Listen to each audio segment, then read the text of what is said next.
Welcome to Too Fond of Books. My name is Janelle and this is a fiction in real life video.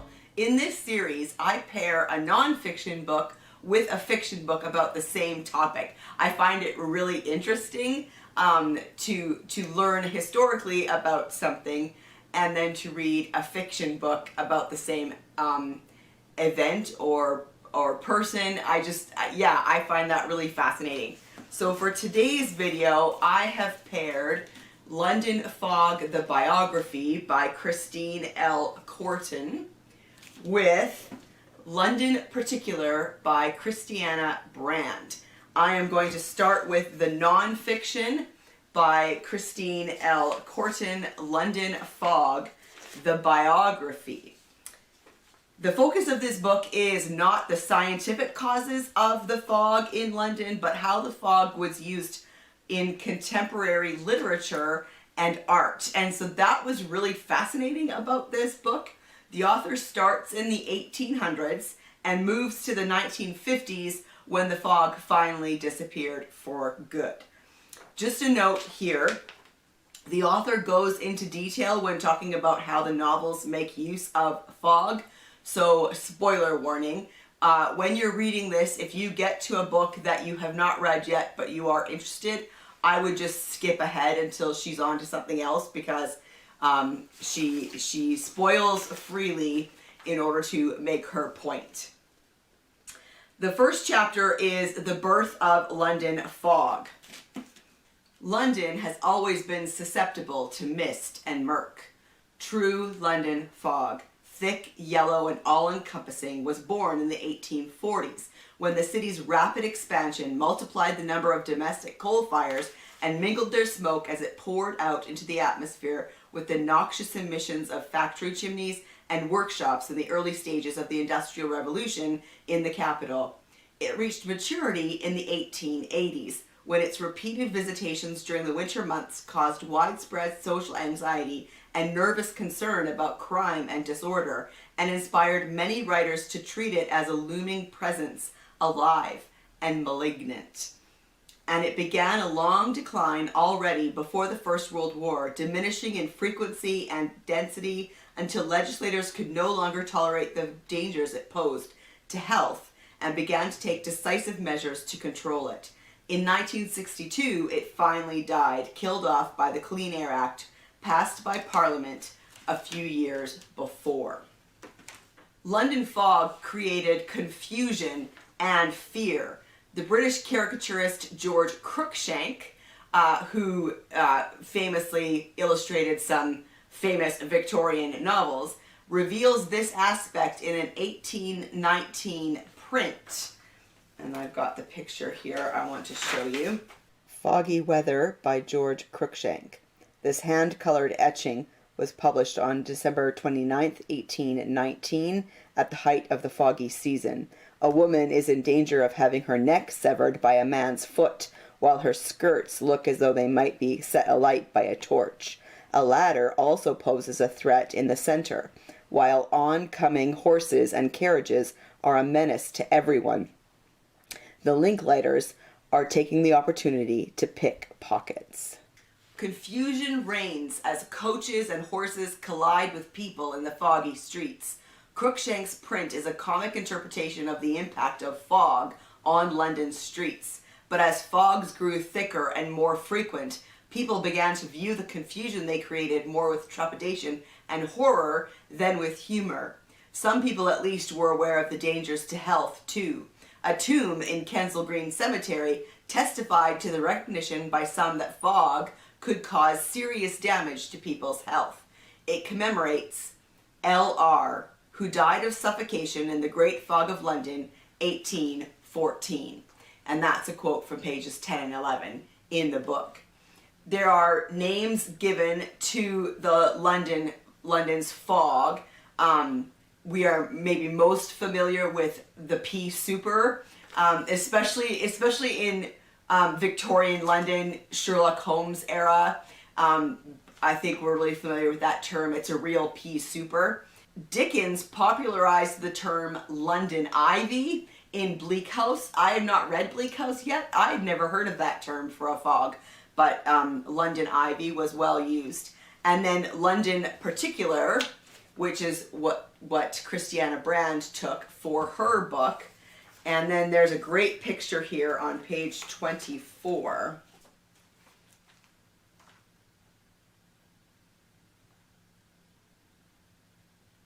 Isn't that fantastic? It's labeled A Thoroughbred November and London Particular. It's by Michael Edgerton, engraved by George Hunt, and published by Thomas Maclean in 1827. The term London Particular appears to have become an accepted term for fog by 1827, the date of this engraving. So that's, yeah, I thought that was really interesting. The second chapter is called Dickensian Gloom, and that's where she really dives into how fog was used in novels. Charles Dickens was the most successful and most popular novelist of his day. Born in Portsmouth, he lived for most of his life in or near London and used the capital city as the setting for the great majority of his works. So powerful was the impact of his vivid depiction of London, its streets, its buildings, and its inhabitants, especially of the poor, the marginal, the eccentric, and the criminal, that Dickensian has become a generally accepted term to describe the squalor and gloom of the poorer parts of the city in the Victorian era. For a novelist like Dickens, London fog lay close to hand as a metaphorical tool in the depiction of character and its relationship to the environment. Later writers indeed saw Dickens, in a sense, as the creator of London fog in the popular consciousness. Quote, "The very atmosphere declared him. If I gasped in a fog, was it not Mr. Guppy's London Particular?" End quote, wrote another novelist, George Gissing, later in the century. In The London Life of Yesterday, 1909, Arthur Compton Rickett, author of a widely read history of English literature, noted that there was a fog in Roman times, but, quote, "From the account of the Roman historian, we should adjudge it less obnoxious than the London Particular so feelingly described by Dickens," end quote. The journalist and best-selling travel writer Henry Vollen Morton wrote in his In Search of London, Charles Dickens has done more than any writer to create and perpetuate a picture of early Victorian London with its fogs, its filth, and its squalor. And that's from page 37. The Old Curiosity Shop, published in 1841, showed Dickens displaying for the first time his mastery in the use of London fog as an extended metaphor. Fundamental to the depiction of character is the contrast between nature and virtue on the one hand, and industry and vice on the other. Fog and smoke play a central part in the characterization of its central villain, Quilp, who is associated with all kinds of man-made smoke: cigar smoke, pipe smoke, chimney smoke. He shares the characteristic of the polluting industrial town. In Dickens' novels, there is a recurrent theme of evil characters being linked to atmospheric pollution. And that's from pages 39 and 40. I thought that was so fascinating. I haven't read enough of Dickens to have really picked up on a lot of what the author was saying in this book, but I find it all so fascinating. Here are the opening lines from Bleak House, which is possibly his novel that uses the London fog the most. London, Michaelmas term lately over, and the Lord Chancellor sitting in Lincoln's Inn Hall. Implacable November weather. As much mud in the streets as if the waters had but newly retired from the face of the earth. And it would not be wonderful to meet a megalosaurus, 40 feet long or so, waddling like an elephantine lizard up Holborn Hill. Smoke lowering down from chimney pots, making a soft black drizzle with flakes of soot in it as big as full-grown snowflakes. Gone into mourning, one might imagine, for the death of the sun. Fog everywhere. Fog up the river where it flows among green airs and meadows. Fog down the river where it rolls defiled among the tiers of shipping and the waterside pollutions of a great and dirty city. Fog on the Essex marshes. Fog in the eyes and throats of ancient Greenwich pensioners. wheezing by the firesides of their wards. Fog in the steam and bowl, in the stem and bowl of the afternoon pipe of the wrathful skipper down in his closed cabin. Fog cruelly pinching the toes and fingers of his shivering little prentice boy on deck. Chance people on the bridges peeping over the parapets into another sky of fog, with fog all round them, as if they were up in a balloon and hanging in the misty clouds. The idea of fog is deployed by Dickens increasingly over time as a vehicle of a negative view of London, yet he never lets the prospect of redemption disappear from sight. And that's from pages 75 and 76. The third chapter she called King Fog. For a number of other journalists and writers in the late 1880s and early 1890s too, fog appeared as a metaphorical expression for a huge social threat looming over the metropolis. The opening passage of The Big Bow Mystery, 1891, by Israel Zangwill, a Jewish playwright and novelist known popularly as the Dickens of the Ghetto, expressed this clearly. On a memorable morning of early December, London opened its eyes on a frigid gray mist. There are mornings when King Fog masses his molecules of carbon in serried squadrons in the city, while he scatters them tenuously in the suburbs, so that your morning train may bear you from twilight to darkness. But today, the enemy's maneuvering was more monotonous. From Bow even unto Hammersmith there draggled a dull, wretched vapor, like the wraith of an impecunious suicide come into a fortune immediately after the fatal deed.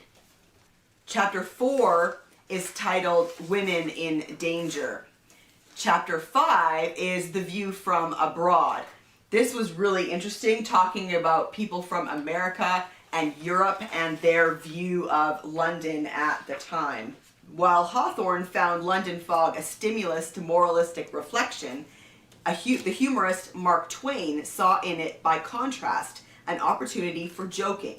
Twain experienced thick fog whilst in London on December 9, 1873, on a lecture tour organized by George Dolby, the theatrical manager who had escorted Charles Dickens on his reading tour in Britain in April through June 1866. Quote, "The fog was so thick today at noon that the cabs went in a walk, and men went before the omnibuses carrying lanterns. It was the heaviest fog seen in London in 20 years, and you know how the fog invades the houses and makes your eyes smart. Tonight, the first thing I said on the stage was, 'Ladies and gentlemen, I hear you, and so I know that you are here. And I am here too, notwithstanding I am not visible.' The audience did look so vague and dim and ghostly. The hall seemed full of a thick blue smoke." And it wasn't just writers who had something to say about the fog. It was artists as well, like Claude Monet. Whilst talking to Rene Gimple in 1918, the artist Claude Monet commented, "I adore London. It's a mass, a whole, and it's so simple. But what I love more than anything in London is the fog. Without the fog, London wouldn't be a beautiful city. It's the fog that gives it its magnificent breadth." Monet may have chosen such well-known objects as the Houses of Parliament or the bridges spanning the Thames in order to play with the preconceptions of the viewer and to suggest the transience of apparently fixed impressions, dissolving time as well as space. The changing nature of the fog imposed constantly varying impressions on the artist's and hence the viewer's eye. "London," wrote Monet, "is the most interesting that it is harder to paint. The fog assumes all sorts of colors. There are black, brown, yellow, green, purple fogs, and the interest in painting is to get the objects as seen through all these fogs.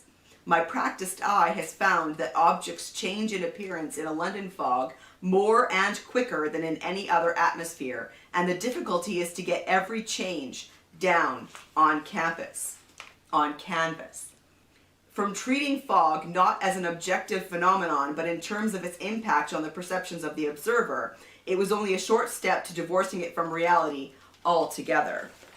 Chapter 6 was called London Apocalypse. Chapter 7, Land of the Living Dead.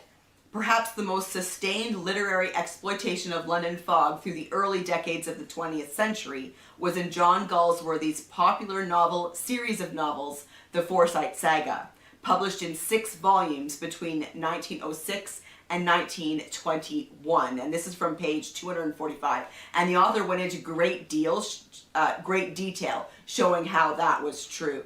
Chapter 8 is The Last Gasp. Quote, on July 5th, 1956, the Clean Air Act was finally passed into law. And then the conclusion, The Death of London Fog, is chapter 9. Quote, foggy London town is no more, and the pea souper has both in reality and in fiction been consigned definitively to the past. Now, there are some illustrations in here I wanted to show you, because there were plenty of illustrations in this book, painting and illustrations from magazines that really enhanced my reading experience. This one is called A Qualified Guide, Befogged Pedestrian, Could You Direct Me to the River, Please? Hatless and Dripping Stranger, Straight Ahead, I've Just Only Come From It. So that would be in a magazine showing how the fog is so dense that you fall into the river because you can't see where you're going. Here is another illustration. This is from Living London, George R. Sims' work from 1902 to 1903. This depicts a cocky Linklater, cigarette in mouth and hand resting in his pocket. The worried-looking woman leads her elderly husband by his scarf. He looks uncomfortable as he is in danger of being either strangled by the scarf or suffocated by the fog. Behind are shadows of the chaos caused by foggy conditions.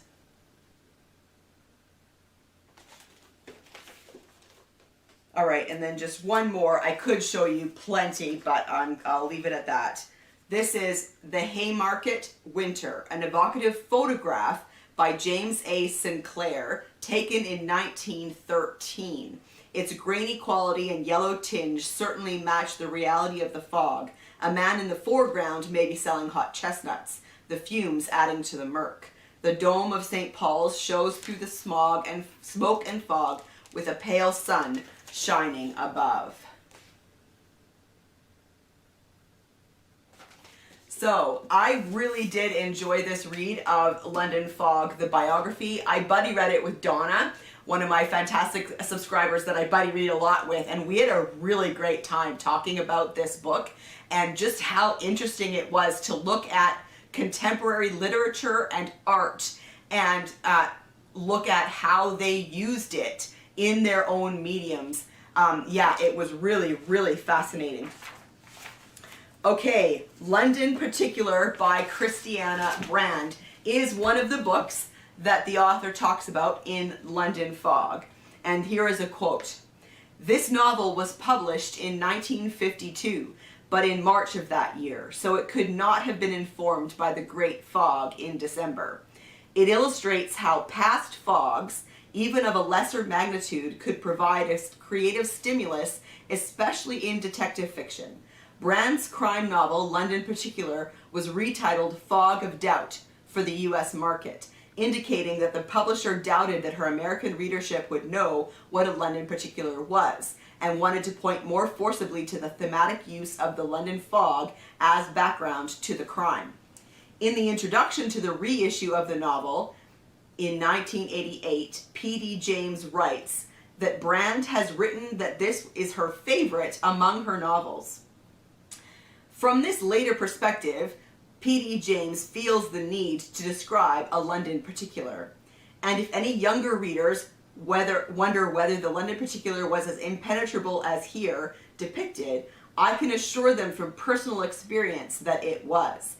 To be out in a London pea souper was to stifle in an evil-smelling, disorienting blanket in which time, direction, and distance no longer had meaning. And that's a quote from pages 290 and 291 of London Fog. So London Particular is about a murder that happens in a house, but during a fog, a heavy fog, which made it difficult for people to see and difficult for the police to prove where people were at the time. I enjoyed this, but I didn't love it. It's very cynical, and I didn't really like most of the characters in this mystery, but I did really enjoy how Brand used the fog as a way to cause confusion for the murder. And this is from the first chapter. The dank gray fog was like an army blanket held pressed against the windows of the car. It seemed an age before Tedward returned from his reconnaissance, with his yellow wash leather glove looming up startlingly, a disembodied hand knocking at the glass beside her with a terrifying little muffled thud. Rosie lowered the window and poked out her lovely head. Any luck? So this is my pairing for today: London Fog, the biography, and London Particular by Christianna Brand. Have you read either of these books? I would love to chat with you about them in the comment section down below. And I also want to give four recommendations for mysteries that you can read where fog plays a huge part in the story, because I just love it. They're always so atmospheric too. First up is Murder at the Victoria and Albert Museum by Jim Eldridge. This came out in 2022, and it's the 8th in his museum mystery series. This is a series where I think it's okay to read them out of order. If you want to dive in with this one, that's totally fine. And then if you enjoy it, you can go back and read more from the series. They are set in Victorian London. And here's a quote from the beginning of the book. The tendrils of thick pea-souper fog snaked through the London night. Fog so thick that the lights from the gas lamps in the streets were rendered useless, just blobs of pale, luminous green, obscured by the thick, curling, crawling smog. Anyone in the streets, and there were very few people about, had scarves tied round their noses and mouths to stop the acrid stench of burnt coal and coke being drawn down into their lungs. As it was, it stung their eyes, acid tears running down, making furrows in the grime the fog brought to their faces. No one ventured out into this fog unless their business was of vital importance. The hansom cabs were tied up, their horses stabled, because no horse could find its way in this dense murk. The prostitutes were off the streets. The beat coppers had retreated to their police stations. Even the cats had stayed indoors. Only the rats could be heard, scuttling through the rubbish in the back streets, scavenging for food. The exception was by the massive marquee in Kensington that hid the yet-to-be-dug foundations for the new Victoria and Albert Museum.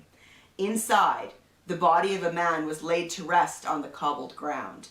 A respectable-looking man, expensive shoes, a Savile Row tailored suit. The only thing that marred the image was the gash where his throat had been cut from ear to ear. The fog crept under the marquee and lapped at the dead man's body, at the man's dead body, like green waves at the seashore, then slowly engulfed him. So that is Murder at the Victoria and Albert Museum by Jim Eldridge. Next up, I want to recommend The Lodger by Marie Belloc Lowndes from 1913. The story opens on a day described as so cold, so foggy, so drizzly.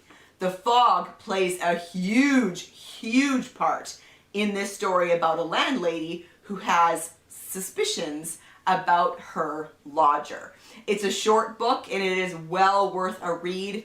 Alfred Hitchcock famously made it into a movie, and that one fog plays a huge part in that story. So it's a very good one for our purposes today. Next up, we have The Tiger in the Smoke by Margery Allingham from 1952. This is an Albert Campion mystery. Lovely Meg Elginbrod's marriage to self-made millionaire Geoffrey Levitt promised to be one of the season's happiest affairs. until Meg began receiving photographs of her late husband Martin, who had presumably been killed in World War II.